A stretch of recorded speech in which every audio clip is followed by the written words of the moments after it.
Hello and welcome to NTV At One. My name is Dann Mwangi. We saw some unfortunate news, I beg your pardon, and we have some attackers who attacked a market in Kilifi and they abducted a woman. These are 5 people have been injured and an Italian student volunteer kidnapped in a night attack by unknown gunmen on a shopping center at Chakama in the county of Kilifi. The gunmen, who police have described as a gang armed with AK-47s, raided the market in Makongeni's sub-location about 80 kilometers west of Malindi town on Tuesday at around 8 p.m. An Italian lady aged 23 years who is a volunteer of Africa Milele Onlus, an NGO operating in the area, was abducted during the raid. Ambulances carrying victims of an attack at Chakama Trading Center arrive at the Malindi Sub-County Hospital in Malindi town, hours after the gunmen executed an attack on a sleepy town that had retired for the night. Residents have told reporters that 80 heavily armed men attacked the village in Galana Kulalo at around 8 p.m. and started shooting in the air. Walipoingia pale wakapata kuna vijana, manake msichana Silvia Italiani yuko social. Kuna vijana wengine wa Kigiriama huwa yuko nao pale wanaongea na kusocialize vitu fulani. Sasa walipoingia pale kwa nyumba anakaa, wakaamrisha kijana mmoja alale chini na baadaye wakamnyoshea bunduki. The 23-year-old woman was among Italian volunteers who had rented a house for which she was abducted at Chakama Trading Center. She was working as a volunteer with Africa Milele Onlus, a non-governmental organization whose mission is to raise literacy and education levels in Chakama. The National Police Service on Wednesday said the attackers fired indiscriminately at residents, injuring 5. They have named the injured as 23-year-old Samini Garama Dado, who was shot on the left side of the neck, 16-year-old Ibrahim Said, shot on the left knee, 12-year-old Elias Mwaringa Kathua, shot on the left thigh, 10-year-old Mohamed Kalume Konde, shot on the left eye, and 20-year-old Katana Jaffa was shot on the right thigh. Mmoja wao ambao katika hiyo group alilala kwa guest house hapo Chakama for about some days back, kama 3 days. Police were deployed to the scene after the attack, but by the time they arrived, the gunmen had already crossed River Galana. Residents say that the lady could be heard calling for help as they took her across the river. Kenya Red Cross Society Coast Region Coordinator Hassan Musa told the Daily Nation that the injured woman was shot in the shoulder. Leila Mohammed, NTV. Now, NTV's Kevin Mutai is in Chakama Trading Center in Kilifi, where he has been following this developing story. Kevin, what is the nature of this attack? Well, thank you so much, Dan, from Nairobi. Here we are live from Chakama Trading Center in Magarini constituency, that is in Kilifi County. And it is right at this particular trading center where the attack occurred last night at around 7 a.m. We got here and spoke to some locals, and of course they are afraid, they are in fear, and of course that has raised a lot of tension in this particular place. But we are told that police officers started their operation last night in search of these gunmen who came, or rather arrived in this particular trading center and opened fire. And I'm told that they managed to take with them an Italian lady who is a volunteer working at a non-governmental organization, and as of now we're informed that she's still missing. But police are doing what they can, of course, to rescue her and of course take every precaution to ensure that such an attack does not occur again. Of course, we're here, as you can see, people are crowded, of course, still trying to come to terms to what happened. Of course, I can see them sitting, standing, and of course in groups trying to talk to each other, try to comfort each other. Of course, after 5 of their own got injured, they are currently nursing serious wounds in Malindi Sub-County Hospital. We are even told that among those who were injured is a 12-year-old boy who was shot in the eye, and of course we also have one person who is critically, receiving treatment, and we're told that that is after he was shot in the neck. And of course we'll try and just speak quickly to some of the residents here to tell us exactly what happened and to bring us to speed on the ongoing operation that is happening in this particular place. Karibu pata tafadhali zungumza na sisi. Kwanza kwa majina waitwa nani? Majina naitwa Ronald Kazungu kutoka Chakama. Hebu nieleze nini kilitokea hapa? Kusema kweli mimi nilikuwa na huyo mzungu ambaye anaitwa Sylvia, ambaye alikuwa tumekaa pamoja kwa kiti kwa tukipiga picha report ili kumtumia mkubwa wa Afrika Milele. Sasa alipokuwa tunapiga picha, hiyo simu yake ikaisha moto. Sasa akanambia ngoja nikachukue power bank yangu kule kwa boss ili tuje tuendelee na hii kazi. Sasa uliweza kuangalia hawa wahalifu walikuwa wamevalia vipi? wahalifu kusema kweli hao waliingia watu walikuwa wamevaa tu shati alafu na kama wamejifunika manguo tu kama waorma hivyo. Nini nyingine waliweza kufanya? Walipokutukuta hapo, mimi niko nje, wao mzungu yuko ndani. Wakauliza, "Huyu mgeni yuko wapi?" Mgeni yuko wapi? Mimi nikamwambia kwamba alikuwa ameenda chukua power bank, kwa sababu mzungu aliniarifu mapema akasema kwamba kukija mgeni yoyote hapo usimwambie kwamba niko ndani, kwa sababu kuna kazi nafanya na huwa hatupeani madawa kwa usiku. Sasa nikamwambia sawa. Sasa walipouliza hivyo wao kwa ukali wakasema sisi tumemwona huyo mzungu ameingia hapa ndani, wewe unatuambia kwamba yuko ameenda chukua power bank. Sasa mimi waliposema vile wanaanza kunikazia macho, nikamwambia yuko hapo ndani. Wanaambia walianza kufyatua risasi tu punde walipofika hapa. Je, uliweza kuangalia ni bunduki aina gani walikuwa nazo? Kusema kweli bunduki wenye walikuwa wako nao sijui. Lakini ulisikia milio ya risasi? Nilisikia mlio wa risasi. Walipoa kama risasi ngapi? Walifyatua kama risasi ngapi? Kwa ufupi siwezi hesabu. Sasa asante. We also have here the police commander in Kilifi County, that is Frederick Ochieng, just to give just keep us up to date on what they have done so far since they started the operation last evening when they received these reports of attacks on this particular trading center in Chakama. Thank you so much, sir, for speaking to us. Just can you bring us up to speed on how far is the operation in search of this particular gunman? Thank you very much. My name is Frederick Ochieng, the County Police Commander. At yesterday night when we received this information, we immediately dispatched officers to this area for the rescue mission, and those who were injured were immediately evacuated for safety to sub-county hospital, where they are now receiving treatment, one being critically injured, but the four are not seriously injured.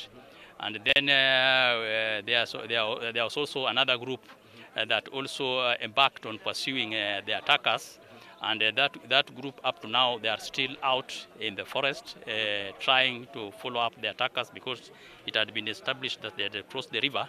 So the area is extensive and it spreads up to the neighboring county, which is Tana River. We have also mobilized our colleagues from the Tana River direction and from the Taita Taveta direction, that is those officers covering Savo National Park. So we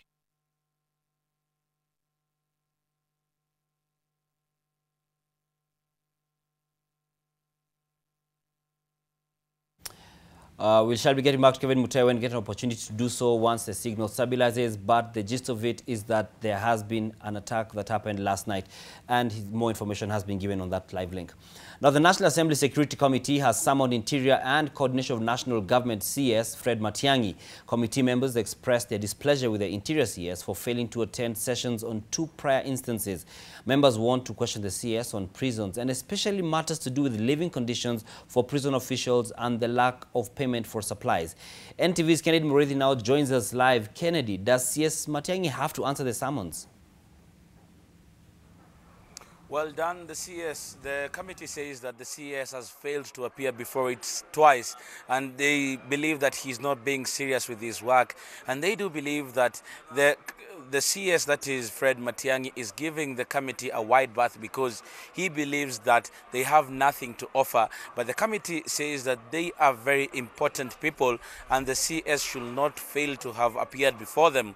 They do believe that the CS is giving impetus to other matters that are not very important and neglecting those that are really important. There are these people like the prison wardens and the state of our prisons in the country as of now, and they do believe that at this particular time they are pumping so much money into the Interior Ministry and it is not being spent well, and they are insisting that probably this money is being diverted into other places. But right now I'm joined by one of the committee members, Mheshimiwa Kolosh, and you seemed very mad with what is happening at the committee, with the Interior Ministry, to the extent that you even sent away some of the officials who had come to represent the minister. What is the real problem?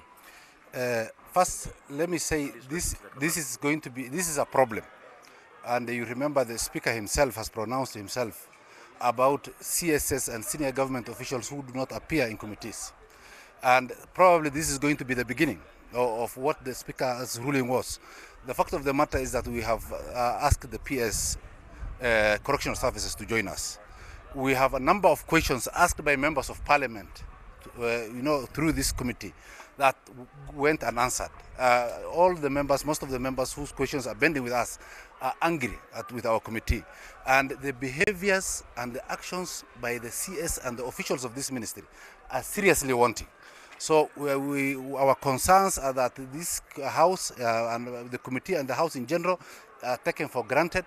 The CS actually was not summoned. The person we called was the principal secretary. And then the letter is written back, the reply is written by the CS.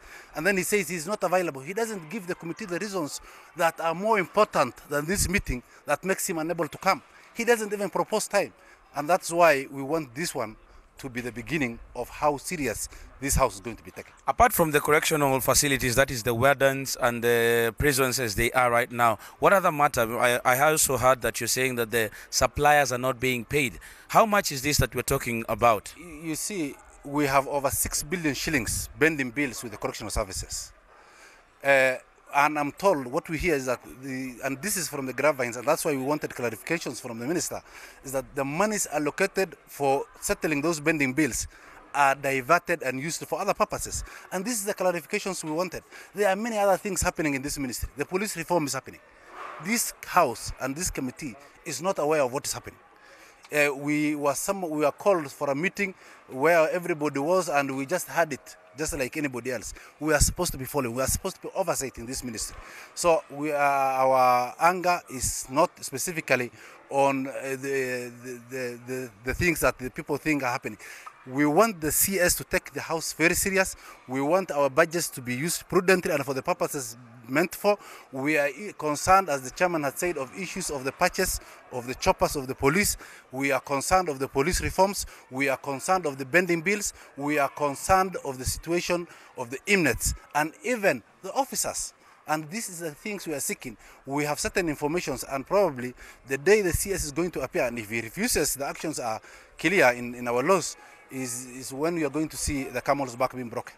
Thank you. And then there is this other matter that will be coming in the afternoon, and that is the matter on the gender principle. We were speaking to Aden Duale earlier in the day, and he spoke about what will be happening and the attempts that they will be making to make sure that this thing comes to Parliament. Right now, I'm joined by one of the members of Parliament who believes that, yes, it is time that we passed it, but with amendments. Mheshimiwa, what is your comment on this, and what amendment would you want to see as this thing is passed in Parliament?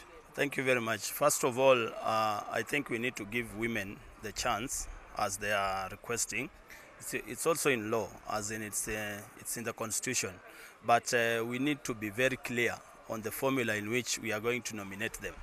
Because we have seen some time back where a Secretary General of a party nominates members of his or her family into Parliament. And therefore we need to be sure which formula are we going to bring these women.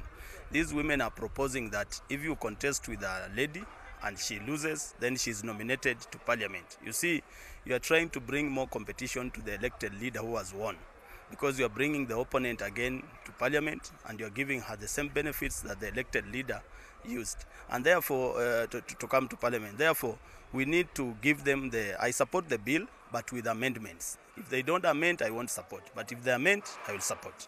Thank you. Those are some of the sentiments that are actually coming in with regards to what the gender bill is going to be all about. And there is that question about the representation and whether the nomination is going to take place and what criteria will be used to choose who goes into Parliament. These are some of the thorny issues that are being brought about, and it is something that is going to be brought about as a question. Right back to you, Dan. Thank you very much, Kennedy Muriithi, coming to us from Parliament buildings, and we're looking forward to that discussion on the floor of the House. Now, pupils from Samburu Girls Foundation who did their KCPE examination performed exceptionally well. The center acts as a shelter for girls who have been rescued from harmful cultural practices. Despite coming from difficult backgrounds, 2 girls managed to score 373 and 371 marks, respectively. In the outskirts of Marral town, Samburu County, it's a celebration of work well done. Song and dance rocked Samburu Girls Foundation. They went round the center singing and dancing in jubilation of a clean book of accounts returned by these young heroes. Samburu Girls Foundation is a rescue center in Lusuk, which acts as a safe haven for girls who have been rescued from harmful cultural practices like child marriage and female genital mutilation. Beating all odds, 3 girls from the center excelled in the just-released KCPE exams. Rosalie Lenanyoki, who is 14 years old, was extremely happy after scoring 371 marks. I'm planning to join my dream school, actually, what I've been praying and wishing for. So I'm hoping to join Kenya High School, which was the school of my dream. An excited Fiona Leparachao was ecstatic after finding out she scored 373 marks. When I grow up, I would like to become a neurosurgeon. I work hard in my primary and I got 373 marks. These girls have made us proud today. If these girls are given a chance, they can do so well. They can, with the right environment, with the right support. Another candidate scored 331 marks. The girls hope to join national schools and become role models in their community. So I like the girls to have vision, not only studying, just studying, but you have to study smart and look ahead. Always look at the brighter. I like them to advise them to look at the brighter future. Since its inception, Samburu Girls Foundation has served over 1,000 girls, restoring their right to a healthy childhood and a bright future. Deputy President William Ruto wants his political rivals to concentrate on service delivery instead of engaging in 2022 presidential succession politics. Speaking during the launch of Narok County's universal health coverage at Narok Stadium, the DP also defended his continued countrywide tours despite receiving criticism from a section of opposition legislators. William Ruto's development tour landed him at the Narok Stadium, where he was received by host Governor Samuel Tunai. The Deputy President was the guest of honor during the launch of the county's universal health coverage.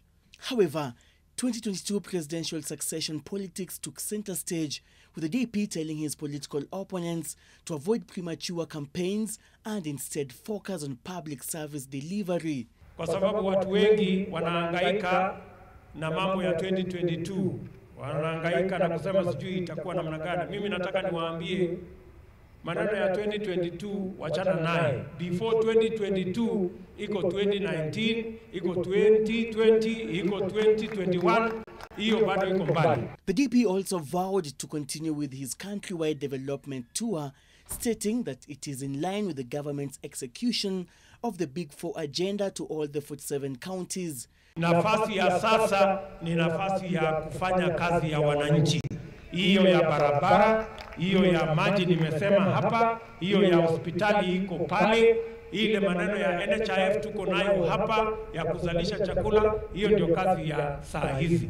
The Deputy President, who was flanked by Kajedo Governor Joseph Olelenku and his Bomet counterpart Joyce Laboso, together with a host of other legislators, announced that the government has so far built 300 kilometers of tarmac roads in Narok County and connected 40,000 households to the national grid. Narok Governor Samuel Tunai said the county government will spend 40 million shillings yearly to provide NHIF cover to vulnerable residents.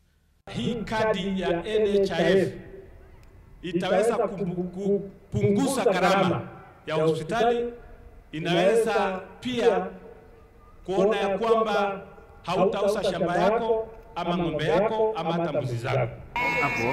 There was also a livestock auction where some 70 million shillings was raised from the sale of 3,000 goats and sheep, with the DP and the president each buying 800 goats. Seth Olale, NTV. Herders in Kajiado County are accusing the county government of the continued poor service delivery at Ilbisi Livestock Market.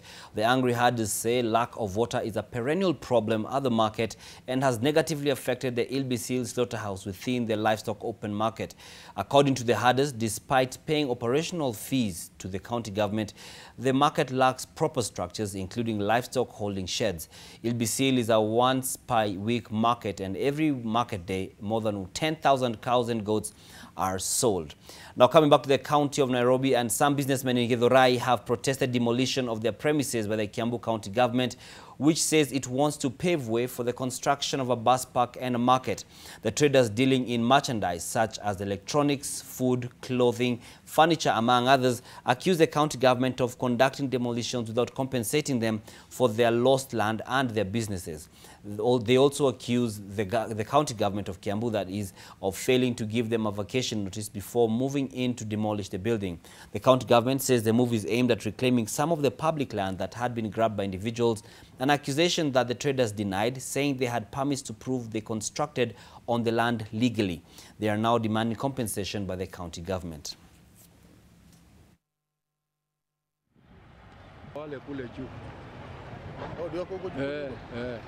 Vile tumeuliza kwa nini hawezi tupatia notice, a written one, wakatuambia wao wafanyangi kazi hivyo. So ile kitu tungeuliza president wetu wa Kenya, hii mambo ya Githurai anaijua, na sisi tunataka soko. Lakini kama hata ingilia hii Githurai tutapoteza hii land.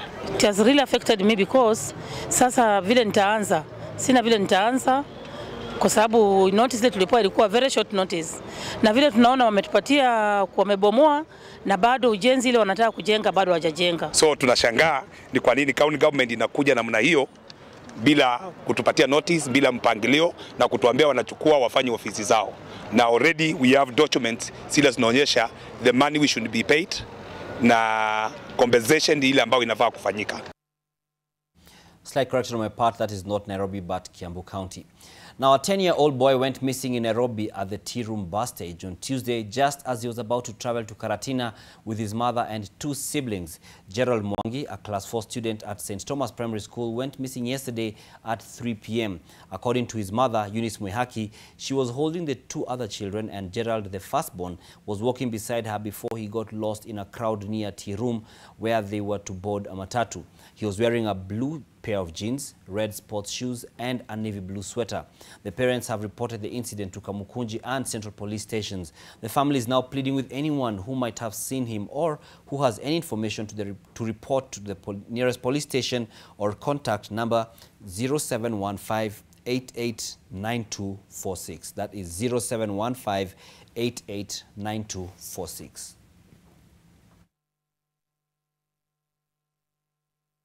We surely hope that he's found safe.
Thank you very much, Dan. Good afternoon to you. Let's start off with football, where Kenya's emerging stars will play Sudan in the second round of the 2019 Africa Under-23 qualifiers after Sudan beat the Seychelles 2-1 on aggregate in the first round of the qualifiers. Sudan will host the first leg of the tie, which is set to be held between the 18th of March and the 26th. Sudan is coached by Zdravko Logorusic, who's not new to Kenyan football, having coached Giants Gor Mahia and AFC Leopards in 2012 and 2015 respectively.